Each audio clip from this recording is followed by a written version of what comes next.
You know that feeling, right? That moment when something you've dreamed about for so long finally becomes real. For him, it came quietly, without fanfare. A fresh university graduate, arms full of books and hopes, stepping into a small apartment in the heart of a city that never sleeps. It wasn't anything fancy, just 4 clean walls, a window that looked out over rooftops, and silent, sweet, rare silence. On that very first morning, he woke up earlier than usual. The sun had just begun to rise. He opened the door and looked out. Buildings stood tall like stories waiting to be told. Cars moved like whispers in the distance. It was the first time in his life he could call a space entirely his own. No roommates, no shared kitchen, no compromises about lights on or off.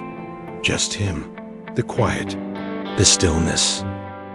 And in that moment, he felt at freedom.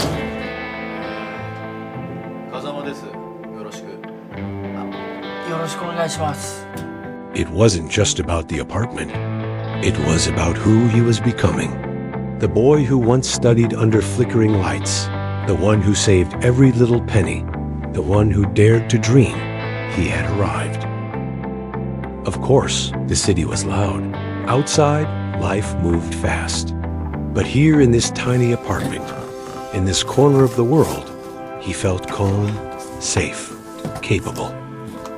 He believed this was the beginning of the life he had always imagined. And maybe, in some ways, it was.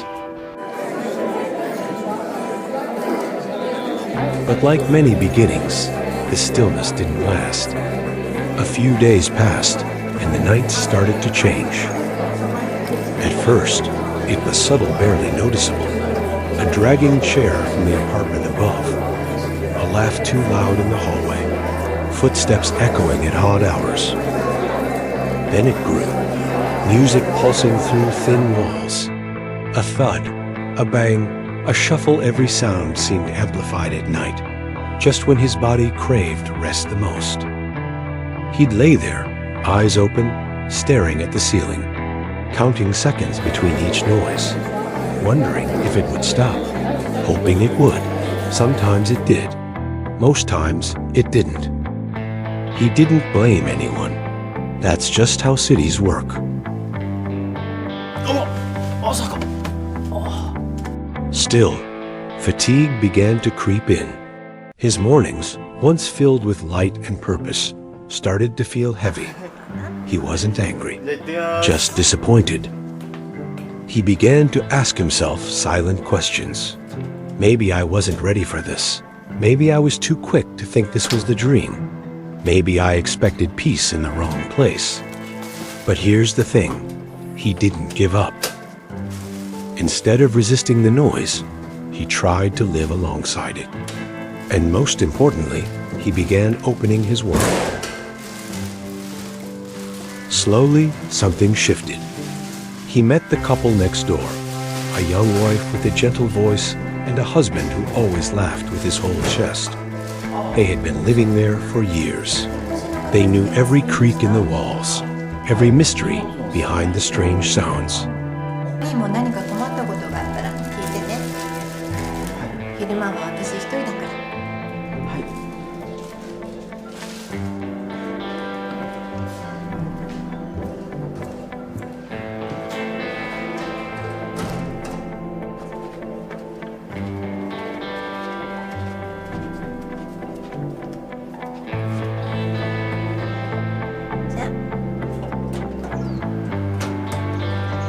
The noise hadn't gone away, but now it wasn't faceless. It belonged to people.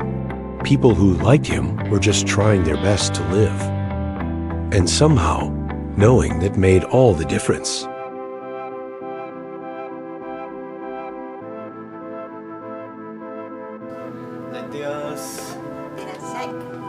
Over time, he began to settle into the rhythm of the building, the rhythm of the city. The late-night footsteps no longer startled him. The distant hum of life outside his window became background music. He adjusted. But even as he adapted, a quiet truth lingered inside him. He still longed for peace. Not the kind you fight for, not the kind you block out with noise-canceling tricks, but the kind that just exists, softly, naturally, around you. And that's when something important shifted not in his surroundings, but in him. ケーキあるけど食べる？昨日たくさん買いすぎちゃって。今玄関開けるわね。One afternoon, he met the woman on the balcony of his apartment. She warmly invited him to have some cake with her. どうぞ。大丈夫。私一人だから。A pot of tea, some homemade cookies. No reason, just kindness. はい。どれにする？これ旦那さんと食べるやつじゃ。違うわよ。私が一人で食べるつもりで。これ全部？そう。あ、でも遠慮しないで。どれがいい？じゃあこれね。これね。はい。いただきます。どうぞ。He sat with them for the first time, talked, listened, laughed. The kind of laughter that doesn't need to be loud to feel real. おいしい。本当？甘いの好きなの？はい、大好きです。じゃあまた誘っちゃおうかな。うちの人甘いもの好きじゃないから。こんなに美味しいのに好きじゃない人いるんですね。He learned that behind each sound was a life, a moment, a family, a routine. He realized something simple yet powerful. Not all dreams look the way we picture them. When we imagine success or happiness or finally arriving, we often see only the highlight reel, the perfect apartment, the inspiring skyline, the peaceful mornings. But life is fuller than that. Even in the spaces we've longed for, there can be discomfort. Even in freedom, there can be noise. And sometimes, in getting what we wanted, we discover what we actually need. おはよおはようございます。旦那さんいるんでしょう？ちょっと嫉妬深いか He didn't feel regret. He didn't feel anger. What he felt was clarity. He saw that dreams evolve. They grow with us. And sometimes, the measure of maturity isn't about holding tight to an old vision, but letting it shift when life teaches us more about who we really are. The apartment had taught him so much. How to live with himself. How to be independent. How to connect with others even when he felt isolated. It taught him to find comfort in the in-between moments. A shared laugh in the hallway, the quiet kindness of neighbors, the small joy of being invited for tea without a reason. And it taught him one more thing. Even when something is good, it may not be right for you at this moment in this chapter.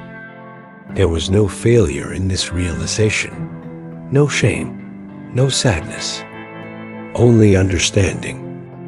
Understanding that choosing peace isn't giving up, it's growing up.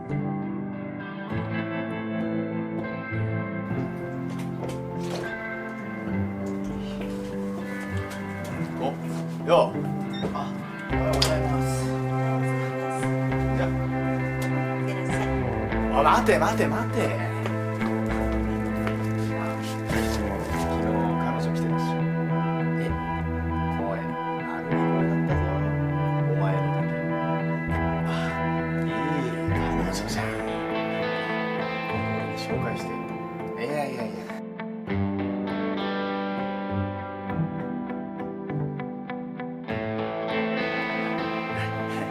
分かってんね。And so he began to wonder, if I've grown so much here, what might I become somewhere even more aligned with who I am? It wasn't a question rooted in dissatisfaction. It came from a place of strength. He wasn't escaping. He was listening. Listening to the version of himself that wanted space, not just to breathe, but to be. And that voice finally felt ready to be heard. So, after months of quiet reflection, he made a choice. Not out of frustration, not out of defeat, but out of deep personal understanding. He began packing his things not in a rush, but with care. Each item reminded him of how far he'd come. The bookshelf he assembled on his first night. The little plant that somehow survived his inconsistent watering. The coffee mug with a chipped edge, now full of memories. He wasn't leaving the city because he couldn't handle it. He was leaving because he had learned what mattered most to him: inner calm. What he discovered was simple. Growth isn't always about climbing higher. Sometimes it's about coming closer to yourself. The city had taught him how to stand on his own.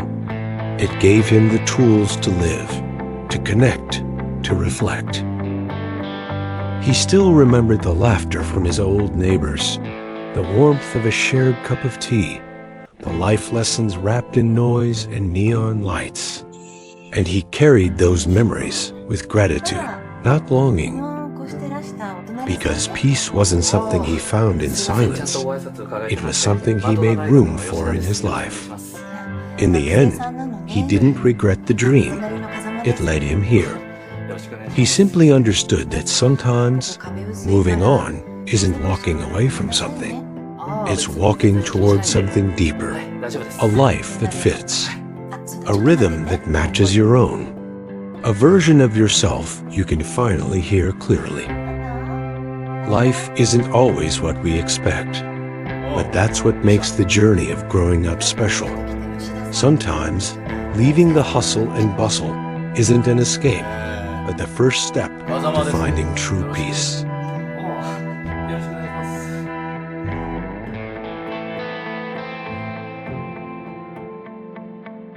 この前のやつにすぐ出てっちまったよな。今度の